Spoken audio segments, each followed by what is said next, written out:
And welcome to Earth 2, where superheroes exist and comic book talk is the norm. I'm your host, VitoD. Mo Crosby. And welcome to the planet. We're back.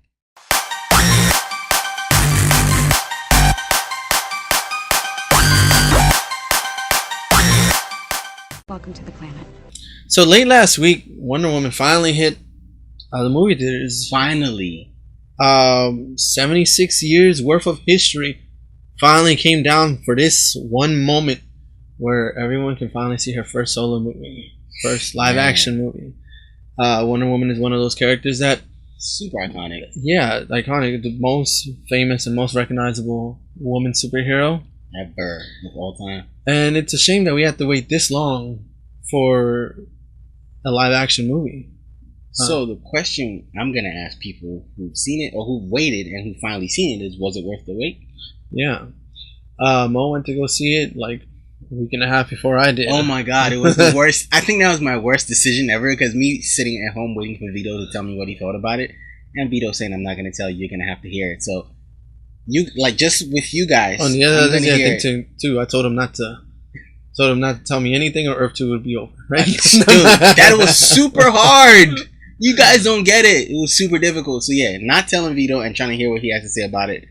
Super waiting for and trying to see how excited he was about it, because I was really. I mean, you guys have heard me talk about it, so you know what? Let's let Vito talk about it. So Vito, let us know what you thought about Wonder Woman. But before I say anything else, this will be spoiler filled. Yes. If you don't want to hear any spoilers, go to our previous video. You should see the link up at the top. Yep. Mo did an excellent job talking about the characters, the chemistry, and everything else about no that. Spoilers at all. Or you can also check out our podcast that came out last week. There's no spoilers too. That was more spoilers intense. As well. Yep. Alright, go for it, Vito. Let us know.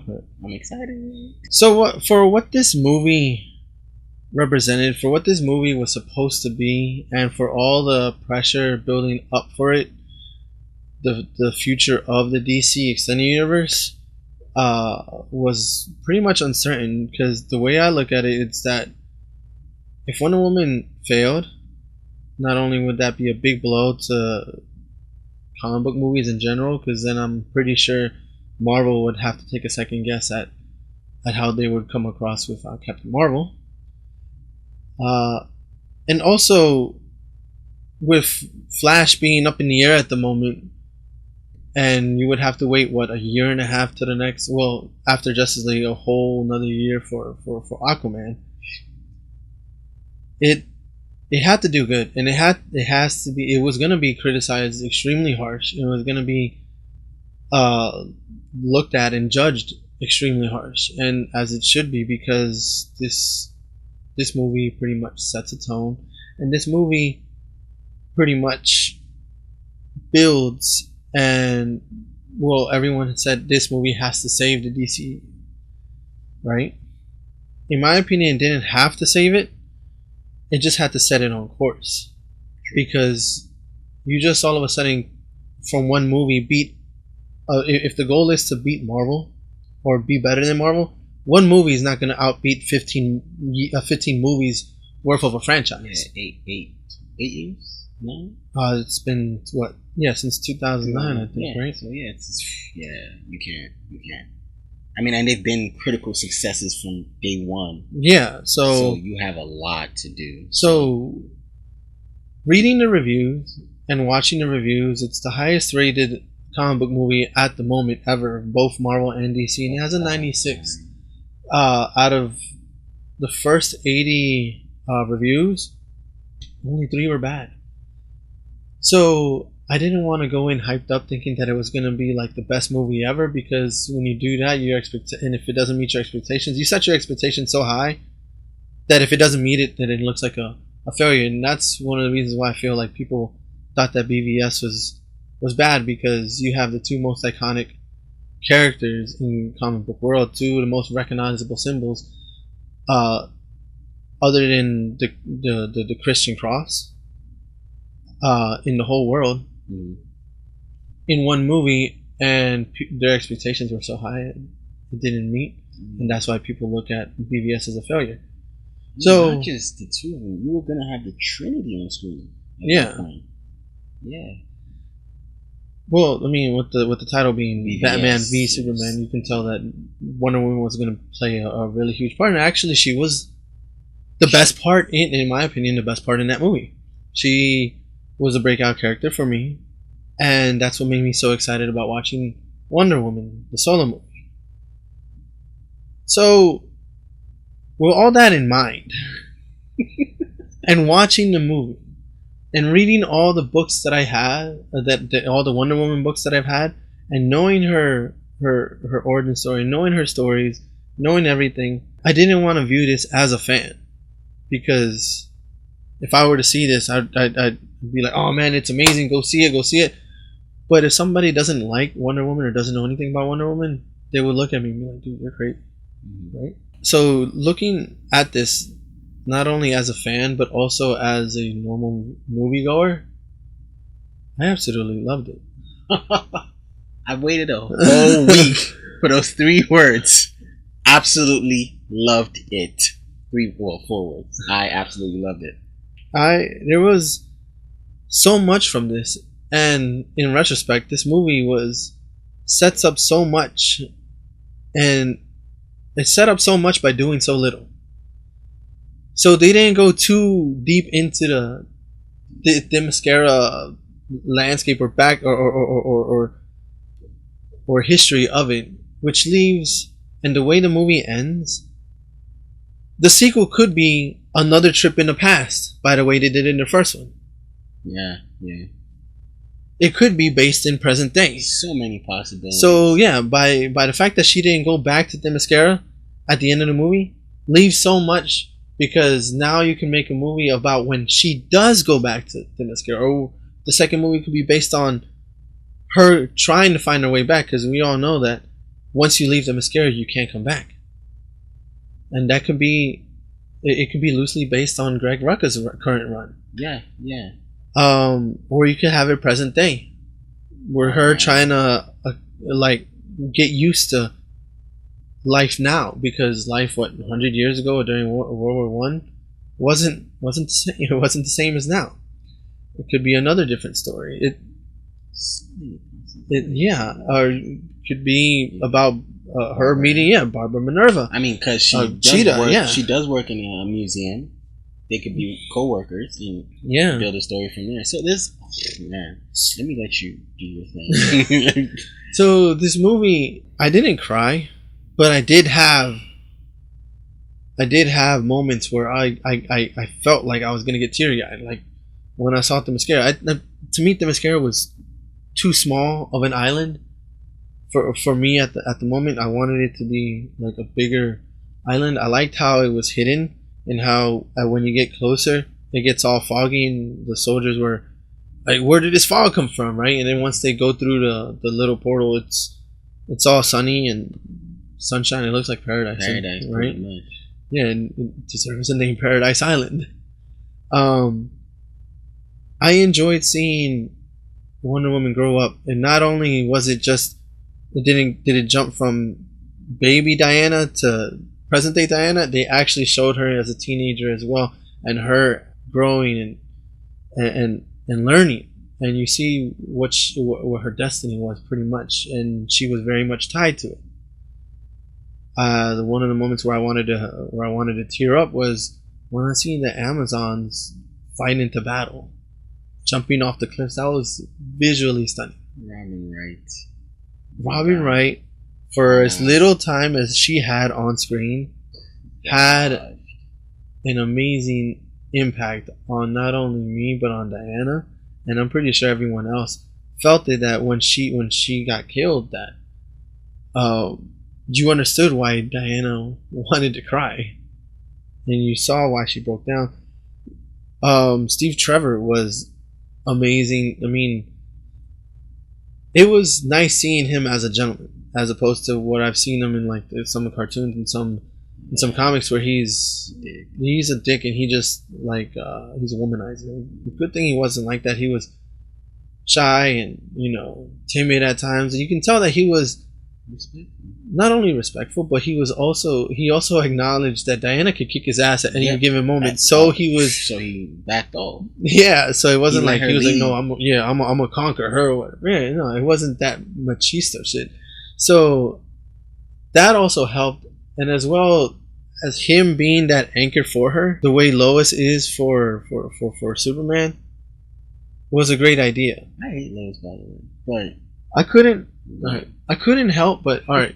So there's the all right. So DC characters are tied to an idea, or they're tied to an emotion, and because of that, so like for example, Batman is tied to fear. So his stories are mainly about him conquering that fear, him getting over that fear, or him instilling that fear into someone else, showing him that it's wrong, pretty much, right? With Superman, it's hope, right? So he inspires people to be hopeful. He inspires people to do better, and he sets the example so that way others can follow suit, right? I couldn't help but while watching this movie that this is how Man of Steel should have been. Like, in my opinion, like, the way they went about it was that, okay, so her thing is that she's going to represent love in the DC extended universe, right? Yes. And since she's pretty much a demigod, she's strong, she's powerful, right? Which means her love is powerful, right? So that means what she has to do, and this is why villains are so important. The villain has to be equal or stronger than the superhero. The superhero has to win every single time. The villain only has to win once. And because of that, the superheroes have to be stronger. So, putting that into context and plugging in those equations, Wonder Woman's love has to be great, but she has to go through an equally amount. What's the opposite of love? Is hate, and hate leads to war. So the war has to be extremely ugly for you to realize this is pretty bad. And because of that, it was really dark and really gritty and gloomy at times in the movie, but you understood why, because Wonder Woman's gonna show the strength of love and the power of love, because that's what she represents, right? It's not like Logan, where you understand that it's dark and gloomy because that's how life led up to. But in this one, you see how it's dark and gloomy, and you see like these little spots of hope and love, like when she gets the ice cream, or when she's trying on the clothes, or when she's interacting with Steve Trevor's assistant, right? And the little nods that they do, like the ice cream, that was part of New 52 and Justice League War. Definitely. Right? I was like, yo, this was beautiful. I thought it was one of the best. I thought it was one of the best things they were able to do when they did a nod, because there were a lot of nods in this movie. Yeah. There's some Linda Carter nods, very subtle Linda Carter nods, and then there was that one, and when they called her the assistant, which goes back in the 40s, where Wonder Woman was the secretary for the Justice Society. It wasn't because it was a machisto thing or whatever, because they wanted to make her.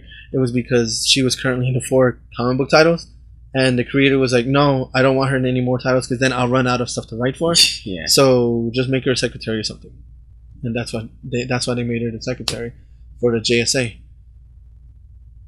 It was well balanced out, and the way this movie is, I hope that more movies take note and follow suit, because with this one you actually felt like, okay, is she gonna win? Is she not gonna win? Is she way in over her head? Because she's trying to kill a god, and at no moment do you feel like, okay, because you don't see the presence of Ares at the moment, so you're over here like, okay, so who's Ares?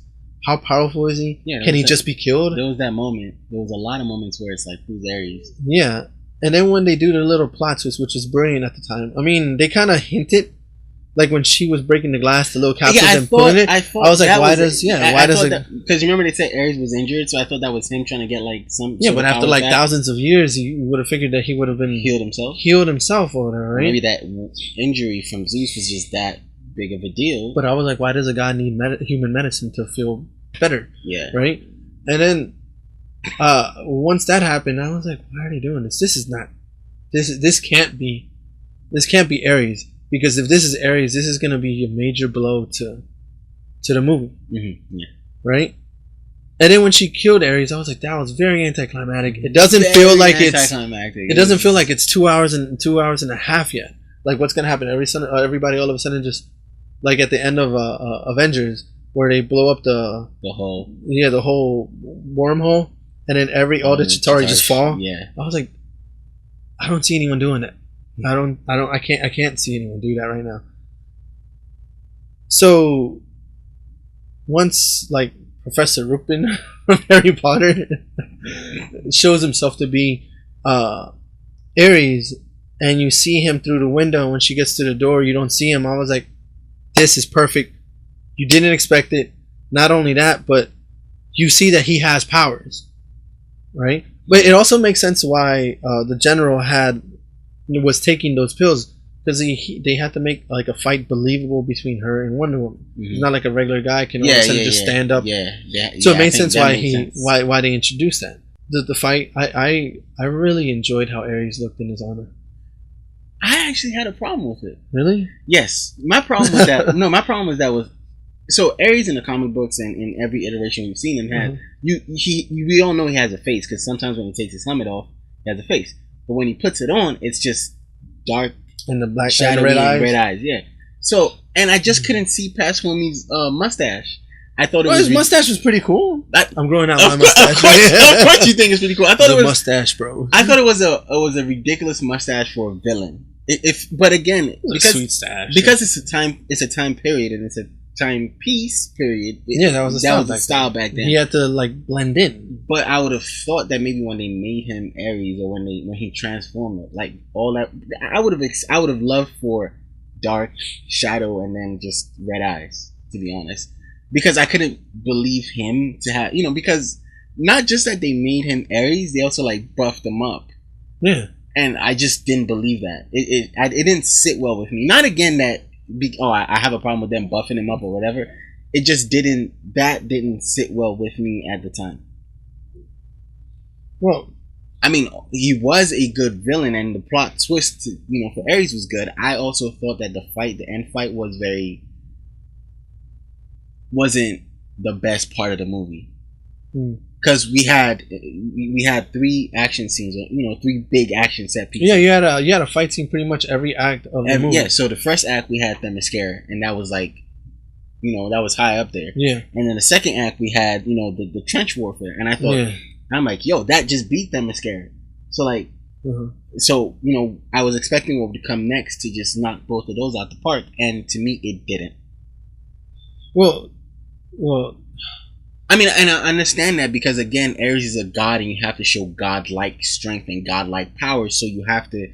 It wasn't a lot of hand-to-hand combat. It was more, like power on power. Yeah. And so obviously that's what is going to happen. But I also felt like just because you had those 2 really good kind of hand-to-hand, combat scenes, you could have at least given us something in the Ares fight. Yeah. Show her actual godlike powers versus Ares when they're actually going hand to hand is what I was expecting. But I mean, it was still a very good fight.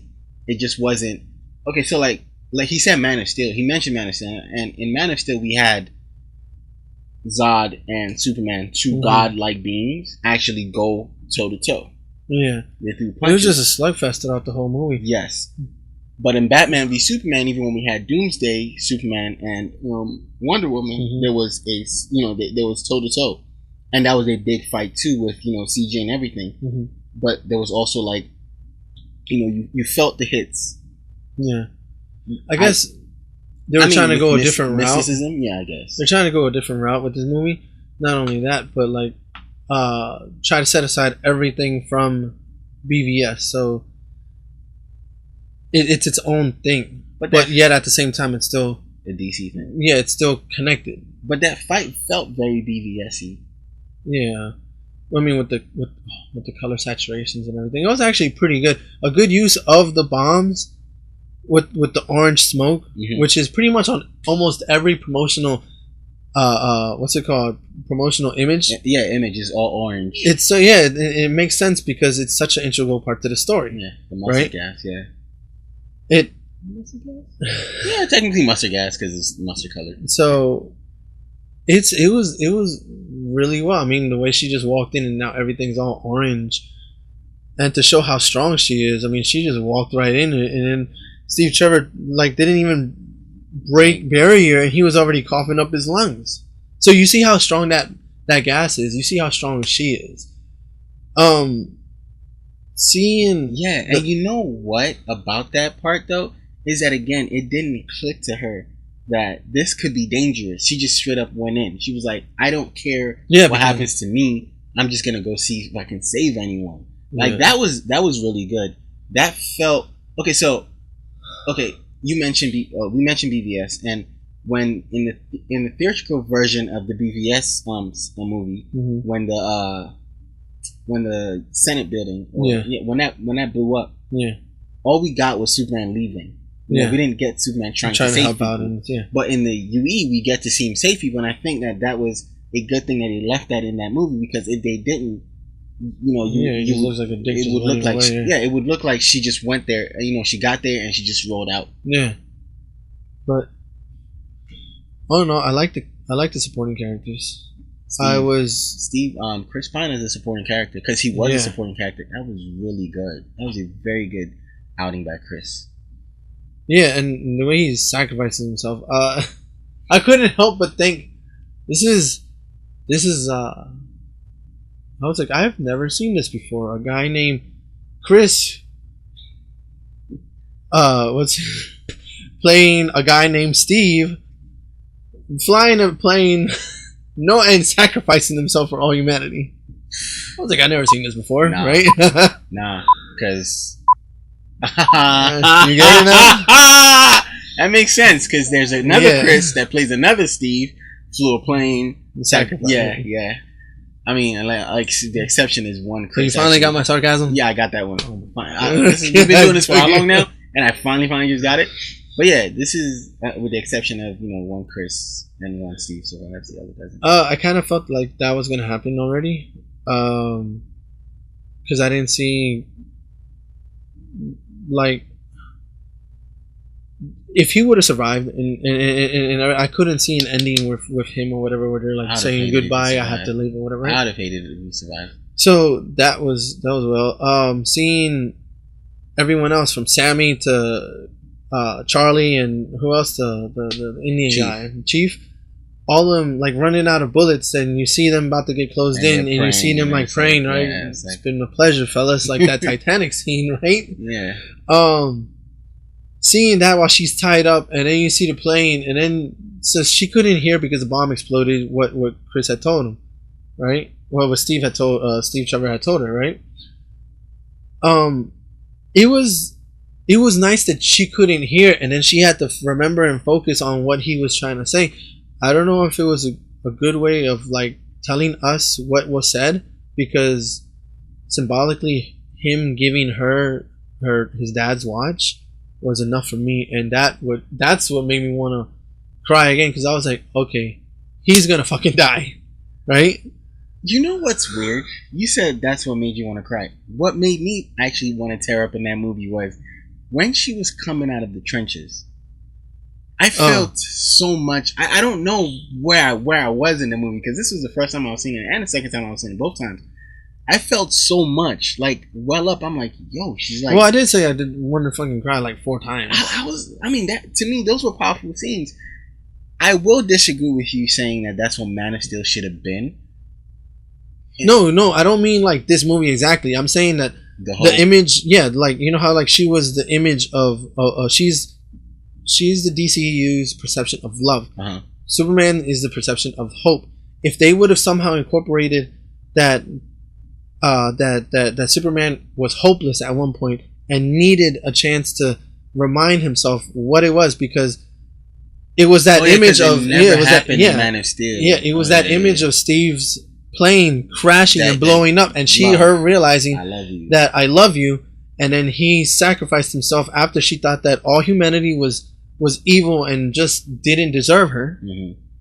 and he proved her wrong, then that's when she was like, no, she ripped through and just completely went like Super Saiyan God on everyone, right? Funny, Just right? busting through everyone, and that's what I mean. That this is what Man of Steel needed to do. He needed to somehow at one point lose all hope, and something triggered that, and then him realizing, no, we need hope. I can win, and I can win. Yeah, because he never had a moment like that in Man. Yeah, it was always like a back and forth fight. He did have that moment in Batman v Superman, though. Yeah, but to solidify him as a hero in the first movie, yeah, it should have been. It should have happened in the first movie. Yeah, I get it. Makes sense. Yeah, because he did have that moment in BVS where he was like, where he goes and tells Lois, and he was like, I can't think I do this anymore. He just flies off. Yeah, and then he has that talk with his dad, and things turn around, and he's like, you know what, I'm back. I'm here. I'm the hero that you guys need. I'm the hero. And then at the end, he sacrifices himself. But yeah, two different movies. So all in all, I think this is. What's your grade? Actually, what I want to know is your grade, because you've been messing with me all week. So what's your grade? Keeping everything in mind what I just said, and everything that I feel like this movie should have been, and I was trying to grade this movie harsh. I was trying to look at every flaw and trying to see if I can blow it up into making it something bigger. This movie, as it stands, as a fan and as someone who wants the DCeU to succeed, and all in all, I give it. I've been dabbling between a 9 or 9.5 out of 10. Wow! But it's far from perfect. But what it did, yes, the what it carried, and what it symbolizes, the symbolism in this movie, like when Ares says, "Look at how ugly humanity can be," and then he rips off Dr. Poison's mask, and you see her scar. That's a moment of symbolism. People won't catch that. But that's what I mean. There were little subtle moments like that you're like, oh, okay, this is a lot deeper than what it should be. And I want to go watch the movie again so that way I can see see more of the impact all the side characters had on one another. So to me, it's like a 9 out of 10. It's amazing. Wow. I suggest anyone there you have it. 9 out of 10. I suggest everyone to go watch it. Even if you don't know anything about Wonder Woman, or even if you don't have know anyone who likes Wonder Woman, take like your little niece, take your daughter. They need to see this. They need to see this. Like, no, seriously. I'll say this like this. Take the DCU equation out of this. Take the MCU equation out of this. Read what people are saying. Listen to people. Like, if there's anyone saying, "Oh, this is what just take the equation of how you felt about the DCU and how you feel about MCU. Take all that out of it. This movie has a lot of heart. This movie has a lot of emotions. Like, you're hearing two of us talking about, oh, there were moments we wanted to cry, there were moments we felt emotional. It's because, for one, Wonder Woman, to me, has gotten an unfair shake from Warner Brothers in Hollywood, because besides what the show in the way back when, and then Linda Carter's show, because there was a show before Linda Carter, and then Linda Carter's show, and then a failed pilot for a TV show, and just the fact that this movie has been up and down never happened. But for the movie to finally happen, and happen the way it did, to get the critical response it's gotten, yeah, and especially in the age where, like, in the age of the internet, where one bad word can like spread like wildfire, and anyone who hasn't even seen the movie, or anyone who doesn't know anything about it, has to say, and then you can just read what people are saying. People are saying based off their lack of knowledge. Yeah, and another thing, like Vito had said, this is a movie where you can know nothing about Wonder Woman walking into this, and you can know everything about Wonder Woman walking into this, and still be as surprised as a person who doesn't know anything. For as much as I kind of knew where this was going, so I kind of predicted where it went. But it still surprised you. But it still surprised me. And I still enjoyed it. And you still enjoyed it, because I went in and I took everything I knew about Wonder Woman, or what I didn't know, and I just said, you know what, let me leave that at the door. For me, that's what I did. I left everything at the door. Expectations, what I knew about Wonder Woman, at the door. So my first viewing of this I was mind blown, but I still gave it an 8.5. You go 9. Wow, that's amazing. Vito goes 9. I go 8.5. Down in the comment section, let us know if you've seen this. Let us know if you're going to see it. If you liked it or if not. you liked it or not, let us know. I mean, I hope if you've not seen it, we already told you not to watch this because it was going to be a spoiler. So, sorry. Some people like that. I mean, yeah, well, some people don't, and then they're going to complain regardless, even though So, we said it. Also, follow our social media. Facebook, Instagram, and Twitter. Yeah, Earth2 Comic Cast. That's with the number 2. That's it. Follow our podcast again. The same thing. Earth2 Comic Cast at SoundCloud.com. Are we going to debate this again or talk about it again, or that's it for Wonder Woman? I mean, that's it. I mean, we've done already 3 things. You've done your initial. We talked about the podcast. Wonder Woman week was great. I mean, on the channel, we got a lot of love from you guys, so thank you guys, and thanks for everyone that made this week. Yeah, and if you're not already subscribed to our channel, I mean, hit like and subscribe down below. Yeah, do that. Again. So for Earth2, number 9. VitoD. 8.5. Mo Crosby.